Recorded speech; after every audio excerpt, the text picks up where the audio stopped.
कहते हैं कि आवश्यकता ही आविष्कार की जननी होती है, लेकिन इंसानों की जरूरतें भी तो कभी खत्म नहीं होती। बस इन्हीं जरूरतों को पूरा करने के लिए समय समय पर नए आविष्कार होते आए हैं। इनमें से कई आविष्कारों ने तो दुनिया की सूरत ही बदल दी। ये वो आविष्कार थे जो दुनिया भर में बेहद लोकप्रिय हुए। लेकिन आपको यह जानकर हैरानी होगी कि इन आविष्कारों को खोजने वाले वैज्ञानिक अपने ही आविष्कारों से खुश नहीं हुए थे। उन्हें अपने इन आविष्कारों पर बेहद पछतावा हुआ था। हिंदुलॉजी फैक्ट के आज के इस वीडियो में हम आपको ही ऐसे कुछ आविष्कारों के बारे में बताने जा रहे हैं।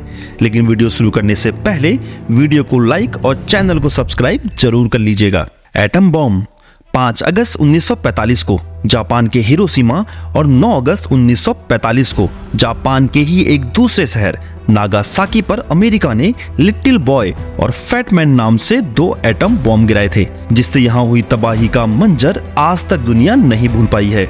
ये एटम बॉम्ब अमेरिका के मैनहट्टन प्रोजेक्ट की देन थे। इस प्रोजेक्ट को लीड करने वाले व्यक्ति थे रॉबर्ट ओपनहाइमर। इन्हें एटम बॉम्ब का जनक भी कहा जाता है। एटम बॉम्ब की खोज करने के बाद ओपनहाइमर बेहद खुश थे कि उन्होंने दुनिया का पहला परमाणु हथियार बनाया था।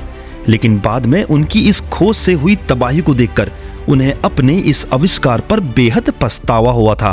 1945 में ओपनहाइमर अमेरिका के राष्ट्रपति हैरी एस ट्रूमैन से मिले और एटम बॉम्ब पर प्रतिबंध लगाने की गुजारिश भी की थी। जिसके बाद ओपनहाइमर ने कहा था कि मुझे ऐसा लग रहा है कि मेरे हाथ मासूमों के खून से रंगे हुए हैं। इस आविष्कार को बढ़ावा देने वाले फेमस वैज्ञानिक आइंस्टाइन को भी अपने फैसले पर बेहद पछतावा हुआ था। उन्होंने इसे अपनी सबसे बड़ी गलतियों में से एक कहा था। हाल ही में इसी विषय पर ओपनहाइमर नाम की हॉलीवुड मूवी भी बनी हुई है। शॉपिंग मॉल 1950 के दशक में दुनिया में पहली बार शॉपिंग मॉल का कॉन्सेप्ट लाने का श्रेय विक्टर गुरियन के नाम है। इन्हें अमेरिकन शॉपिंग मॉल का जनक भी कहते हैं। गुरियन ने शॉपिंग मॉल के रूप में एक ऐसी जगह की कल्पना की थी जहां संस्कृति और खरीदारी दोनों एक ही छत के नीचे हो जाए, लेकिन ऐसा हो ना सका। तो विक्टर गुरियन को महसूस हुआ कि शॉपिंग मॉल ने असल में शहरों को बर्बाद कर दिया है। तब उन्हें अपनी इस खोज में बेहद पछतावा हुआ था। AK-47 राइफल 1947 में मिखाइल कलाश्निकोव ने एक ऑटोमेटिक असॉल्ट राइफल का आविष्कार किया। इनके और इनकी खोज के वर्ष के नाम पर इस बंदूक का नाम ऑटोमेटिक कलाश्निकोव 1947 यानी AK-47 रखा गया। मिखाइल ने इस राइफल का आविष्कार रूसी सेना के लिए किया था। 1949 को इस हथियार का इस्तेमाल रूसी सेना के द्वारा शुरू किया गया और बाद में अन्य देशों द्वारा भी इसका इस्तेमाल किया जाने लगा। आज लगभग हर देश की आर्मी और कई आतंकी संगठन भी AK-47 का इस्तेमाल कर रहे हैं। मिखाइल अपने इस आविष्कार से पूरी दुनिया के हीरो बन गए थे। पूरी जिंदगी वह अपने इस आविष्कार का समर्थन करते रहे और इससे होने वाली मौतों और हिंसा के लिए पॉलिटिक्स को जिम्मेदार बताते रहे। लेकिन 2013 में अपनी मृत्यु से 1 साल पहले मिखाइल ने रूस के एक चर्च को चिट्ठी लिखी, जिसमें उन्होंने इस हथियार को बनाने पर अपना पछतावा जाहिर किया।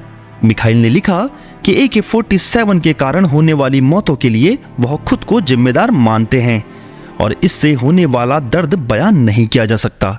हवाई जहाज का आविष्कार करने वाले राइट ब्रदर्स में से एक ऑरविल राइट ने अपने इस आविष्कार पर अफसोस जाहिर किया था।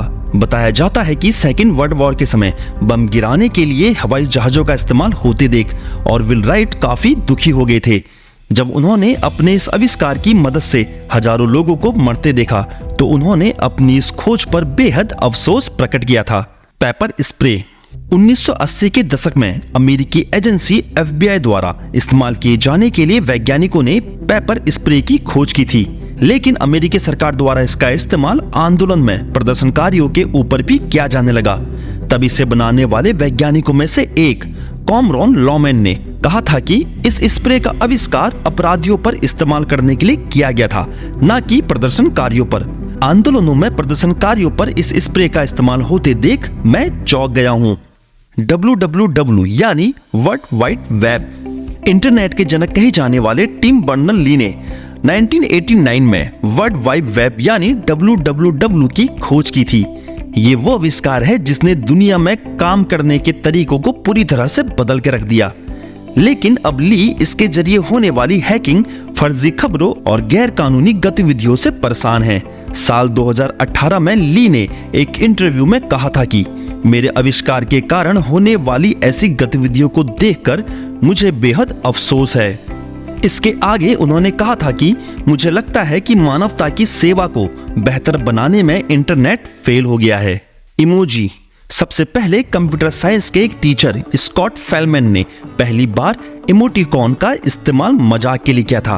हंसी मजाक के लिए स्कॉट फेलमैन के किए गए इस प्रयोग को लोगों का खूब प्यार मिला और यह इमोटिकॉन से इमोजी बन गया। लेकिन धीरे धीरे हंसी मजाक के लिए बने इस इमोजी का इस्तेमाल दुख, नफरत और घृणा जैसी भावनाओं को जाहिर करने में भी किया जाने लगा। हंसी मजाक के लिए बने इमोजी का ऐसा इस्तेमाल देखकर फेलमैन ने अपनी इस खोज पर अफसोस जाहिर किया था। Popup add. Popup add online site पर ऐड दिखाने का एक तरीका है जिसकी खोज एथन जुकरमैन ने की थी। किसी ऐड को वेब पेज का हिस्सा बनाए बिना उसे यूजर तक पहुंचाने के लिए जुकरमैन ने पॉपअप ऐड के कोड्स लिखे थे। लेकिन धीरे धीरे इसका इस्तेमाल हर साइट्स पर इतना ज्यादा होने लगा कि यह लोगों के लिए परेशानी और चिड़चिड़ाहट का कारण बन गया। बाद में जुकरमैन ने अपनी इस खोज के लिए लोगों से माफी तक मांगी थी। लैब्राडूडल्स। ये कुत्ते की एक प्रजाति है जिसे ऑस्ट्रेलिया के कॉनरॉन ने लैब्राडोर और पुडल कुत्ते की क्रॉस ब्रीडिंग करके बनाया था। कुत्ते की ये नई प्रजाति बेहद बुद्धिमान और प्यारी होती है। इसके बाल भी आसानी से नहीं गिरते।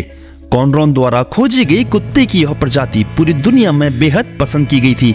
लेकिन कॉनरॉन को बाद में अपनी इस खोज पर काफी पछतावा हुआ जब उन्होंने देखा कि लोग बड़े पैमाने पर कुत्ते की यह ब्रीडिंग कराने में लगे हैं, जिसके कारण कई अस्वस्थ कुत्तों का जन्म हुआ जिन्हें लोगों ने आवारा छोड़ दिया था। तो दोस्तों, आपको इन आविष्कारों में कौन सा आविष्कार पसंद आया कमेंट करके जरूर बताइएगा और हाँ, वीडियो को लाइक और शेयर करना मत भूलिएगा।